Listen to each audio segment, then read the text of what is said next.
the number one thing I would recommend is if you are in Osaka, then you should definitely do a day trip and you should definitely check out the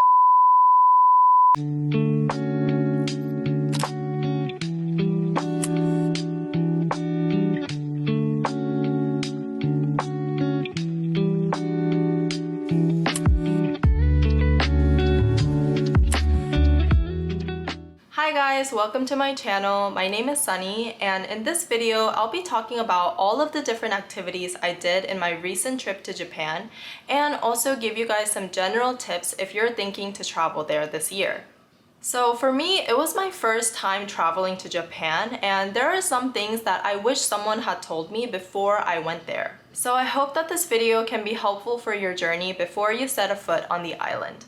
I'm going to divide this video into 3 parts so that it'll be easier for you to follow along. And feel free to skip some parts if you're not interested in that part. The first chapter will be focused on all of the things you need to know before you actually go to Japan. Like what kinds of necessary forms you need to fill out, what you should expect when you arrive at the airport, and how to get to your hotel. And the second chapter will be focusing on all of the different activities that I did in Japan, things I recommend, don't recommend, and why.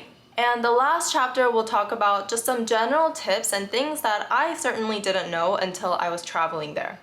So before you land in Japan, the very first thing you should do is make sure that you have all the necessary forms filled out so that you can make a smooth entry into the country when you're there. I'll link the website here in the description below. But you can also go to Google and type in Japan entry requirements. And when you click on the first link, it should take you to the US Embassy and Consulates in Japan's official website. If you're a US citizen like me, you should scroll down and click on the link Information for US Citizens Traveling to Japan. Here, you'll have to sign up for a new account and fill out all of the necessary information that they require you, and you should be able to get 3 important QR codes. Make sure that you screenshot those QR codes or have them printed out so that you can have it at the airport when you land in Tokyo. For me, I printed out my QR codes and it was extremely helpful for me when I landed at the airport and went through customs. They asked to see 3 of the QR codes, and that should help you get through customs really easily. Number 2 would be to bring some cash. So most touristy places in Japan allow you to use your credit card, but there will still be some places that are cash only.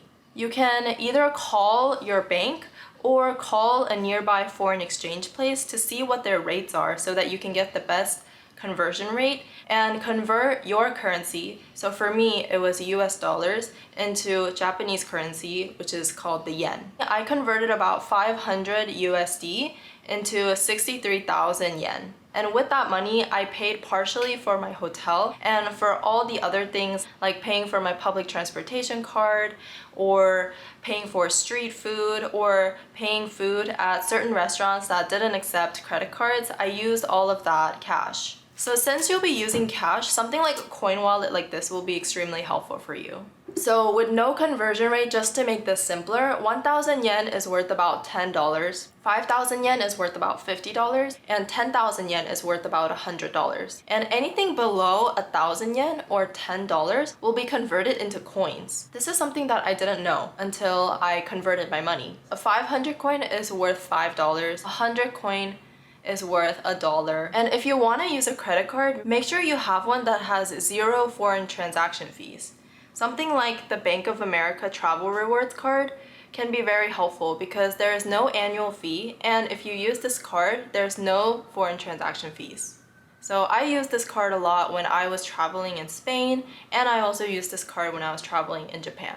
And while we're on the topic of money, Japan has a no tipping policy, similar to Korea. So any price that you see, you're gonna pay that in full, and it's going to include all the tip in the price, which is pretty nice. It allows you to save more money. Number 3, make sure you pack light because you might buy a lot of things in Japan and you don't want your suitcase to be really full and heavy on your way back to the States. Also, it's very likely that you'll walk a lot in Japan, similar to New York City, so make sure you have really good tennis shoes that will last you throughout the trip. For me, I use my On shoes, and On shoes are really good because they're specifically made for running and hiking. So even though I walked a lot on the trip, like over 10,000, 20,000 steps a day, I feel like my feet were not super tired as it would be if I wore other shoes. On shoes are also great because they don't have shoelaces, so you don't have to worry about your shoelaces getting untied. Number 4, the language barrier is pretty real, so make sure you learn at least some basic words and phrases. I really wish I did this before I went to Japan because not a lot of people speak English, and even in pretty touristy areas, English can be kind of hard to communicate with the Japanese people. All of them will likely speak Japanese, and it'll be kind of hard for you to get by if you don't know at least some basic things. I use Google Translate a lot, and there's also an app called Papago where you can take a picture and it'll translate it into the language that you want. But I feel like unless you have really good connection to internet or have a SIM card of some sort, if your internet isn't not working, those apps are not going to be as useful. But they're kind of the best alternatives out there. So I would just keep that in mind before you travel. And number 5, make sure you bring a lot of face masks. So Japanese people still take COVID-19 very seriously, and it's very likely that if you travel to Japan, you will have to wear your mask at all times, regardless if it's outside. So I wore a mask inside, outside, literally the whole day until when I got back to my hotel room. So keep this in mind and make sure you have a lot of face masks. And even before COVID-19 in Japan and also in Korea, people wear masks pretty regularly. Wear masks if they feel ill or if they feel sick, because they don't want to spread the virus onto other people. And also in Korea, people wore masks because of air pollution there. Sometimes it can get pretty bad, so wearing masks is pretty common in Asia, and you should also do so that you can be respectful of others. Now we're gonna move on to my personal itinerary and my recommendations for what you should do when you're in Japan. So my trip was mainly in Osaka, Japan. I skipped Tokyo entirely, so if you're looking to go to Tokyo, this video will probably not be as helpful, and I'm sorry, but I really wanted to visit Osaka because I didn't want to go to another big city. As I live in New York City, I wanted a different experience. So that's why I chose Osaka. And also, Osaka is known as the kitchen of Japan. So all the food in Osaka is known to be very good, very high quality, which is something that I always keep in mind when I'm traveling, as food is super important for me. My trip was a total of 7 days and 6 nights. And on the first day, I arrived pretty late into Osaka, so I had to just go straight from the airport to the hotel and sleep that night. So I stayed at 2 different hotels. They're both really excellent hotels, but I would personally recommend the second one because of its central location and because of how close it is to all these big department stores and shopping areas in Osaka. After arriving in Osaka, I slept, and then the very next day I went to Universal Studios Japan because I really wanted to see Nintendo World, and I had definitely a great time there, a blast. It really looked like the Super Mario's game in real life, which was really cool to see. I also bought my tickets on the website beforehand, which is something that I definitely recommend doing. You should do this at least 1 month in advance of the day that you want to go to Universal Studios, because a lot of these tickets are very popular and can be sold out. And if you are interested in going into Nintendo World, you have to buy a timed entry ticket, which you can also do on the Universal Studios Japan website. And I myself also bought a fast pass so that I can gain access to certain rides faster and don't have to wait in the lines too long. You can also buy the power band on the website, or you can buy it at the physical location. So this is the power band, and it's basically a little bracelet that you buy at Universal Studios. It has a QR code on the back, and it allows you to gain points as you play different games at the park. I recommend buying the power band if you have the energy and the patience to play all of the games associated with the power band at the actual park. So for me, I don't necessarily regret it, but because my friend and I each got a power band, but I think we could have saved a little bit more money if we just bought one power band and we both used it at the park. Because we were both pretty jet lagged and tired, we didn't really have the energy to play all of the games associated with the power band, so I kind of felt like I wasted a little bit of money by doing this. And if you really like roller coasters, some of the roller coasters that I highly recommend doing at Universal Studios Japan, my number one pick would be the Flying Dinosaur. I thought the Flying Dinosaur ride was going to be super lame, but it was actually really fun and like pretty scary. You're on the ride, and before you go up, they flip you like 90 degrees, so your eyes are facing the ground and your legs are kind of dangling, and you go all the way up.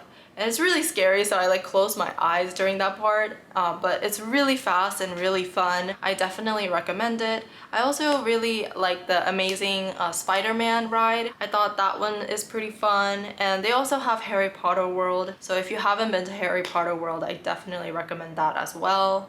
Inside Nintendo World, there are two rides. There's Yoshi's Adventure and Mario Kart Koopa's Challenge. And Yoshi's Adventure is more like you just sit there and they just kind of take you around and show you different things. It's very chill, relaxing. It's not really a roller coaster ride per se. And for Mario Kart Koopa's Challenge, it's an AR game, so they give you a headset that you have to wear. So you play the game as it takes you around. But for me personally, maybe it was like because I was still super jet lagged, or maybe it was because I also had like glasses on that day, or maybe it was like the AR portion of the game. But after playing that game, I felt kind of like car sick. The Mario Kart Koopa's Challenge game honestly wasn't that fun. I had really high hopes for that game, but it was okay. It was like kind of like mediocre, to be honest. Also, there's a cafe inside Nintendo World, which is very cute, but you know, like as with all like theme park food, it's just very expensive and the food is not very good. The desserts were slightly better though. The next day, we walked around Osaka Namba area, and we went to this restaurant called Zao Fishing Restaurant. And this restaurant is really unique in that you catch your own fish and then you decide how you want to eat the fish. So for us, we had half sashimi and half made into kind of this like stew with rice, and it tasted really good. It was very fresh, and I highly recommend this. It's a pretty unique experience. We also went to this area called Totonbori at night, which was a really cool experience. I would call it kind of like Times Square of Japan. It was cool to take pictures in front of the Gyoko sign. The next day, we had a full day in Kobe and also Arima Onsen. So Arima Onsen is basically this little town where they have a bunch of hot springs, more like public bathhouses in Japan. And I really wanted to go to a public bathhouse in Japan. So for me, it was very enjoyable. I love this experience. But just one thing to keep in mind, if you have tattoos, I don't think you can go into the onsens because Japan has very negative connotations related to people who have tattoos. They relate it with people who are very antisocial or were previously gang members. If you really want to do an onsen experience, would definitely recommend that you research beforehand if that onsen is tattoo friendly, because if it's not, then I would recommend not going there, just out of the respect for other people. Also in Kobe, we went to the Nunobiki Herb Gardens. If you're not afraid of heights and if you like to see nature and all of Kobe at a really nice view, then I definitely recommend doing this. The next day after that, we did a whole bus tour for Kyoto, and I think going to Kyoto was probably the highlight of my entire Japan trip. Kyoto is pretty close to Osaka as well, 40 minutes to an hour away from Osaka. This bus tour allowed us to go to 4 different places in Kyoto, and out of those 4 places, I would recommend 2 for sure. The first place is called Ariyashiyama, and that place is really pretty, like amazing. It's just basically this whole street, and they have all these like traditional looking houses, and They have a lot of places to buy gifts and souvenirs, and it's just a really fun experience going there. And the second place, you've probably seen a bunch of people post pictures here on Instagram. It's the one with the really red gates, the 100 gates, and that one, Fushimi Inari Tasha, I would definitely recommend going there as well. And on the last day, we kind of did something more chill and more shopping and just got sushi near Osaka. The number one thing I would recommend is if you are in Osaka, then you should definitely do a day trip in Kyoto. And you should definitely check out the Arima Onsens. And you should definitely eat some good sushi while you're there.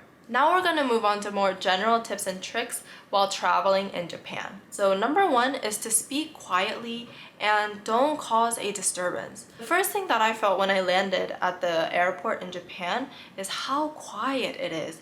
And also when you're just walking around in the streets or going anywhere, it's all very, very quiet. And this is part of the Japanese culture in that they don't want to cause disturbance or harm to other people by being too loud or noisy. So I would keep this in mind and also respect others and respect their culture. Don't speak too loudly, don't cause a disturbance while you're traveling in Japan, and to keep to yourself. Number two, people drive on the other side of the road in Japan. So instead of driving on the left side, they drive on the right side. So that's just something to keep in mind. Also, if you happen to take taxis in Japan, most doors are automatic. And when you get off the taxi, it's recommended that you don't close the door. This was something that it took me some while to get used to, but a lot of the doors are the drivers have some sort of button and they push that button and it automatically opens the door and also closes the door. So if you happen to get on a taxi in Japan, make sure you don't close the door. Number three, Japan is probably one of the safest countries in the world. It's very safe and very clean there everywhere you go. Almost all the toilets are bidets and also warm naturally, which I thought was just really nice. Number four, learning basic words and phrases in Japanese can really go a long way. It can be very helpful for you in your trip, so definitely keep this in mind. Number five, taxis in Japan are pretty expensive. If you want to take a taxi from the airport to whatever hotel, expect to pay about 50,000 yen. I mean, still relatively cheaper than what you pay in New York City, but taxis are definitely very expensive. So I would definitely recommend getting a public transportation card. A card that I bought in Japan is called Ikoka card. And the Ikoka card, you buy it at the subway station, you charge it there, and you can use the same card for subways, for buses, and you can also use it at convenience stores, which I thought was super nice. And when you're traveling in Japan, make sure you carry around your passport, so that if you happen to buy something that's over 50,000 yen, you can get tax-free benefits. All you have to do is you carry around your passport. When you buy an item, ask if they have tax-free benefits. If they do, then you just have to show your passport and they will fill out all the necessary forms for you and do it right on the spot, so you get a great discount. And make sure you keep the receipt. Don't throw it away, just in case they ask for it at customs when you come back to the US. Especially if you're buying an item that's of greater value, probably over like $800, then customs will ask you for your receipt, where you'll have to show them. And also, if you happen to buy tax-free items in Japan, they'll probably package it up in a way so that you cannot consume that product until you're out of Japan. So keep that in mind. So in this video, I basically talked about all of the things you need to know before you travel to Japan, my itinerary and what I did in Japan, what I recommend, what I don't recommend, and just some general tips and tricks of traveling in Japan. I hope that this video will be helpful for you if you're looking into traveling there this year. Let me know in the comments if there was any new fact or something that you learned about Japan that you didn't know beforehand. Thanks again for watching this video, and I hope to see you guys in the next one. Bye!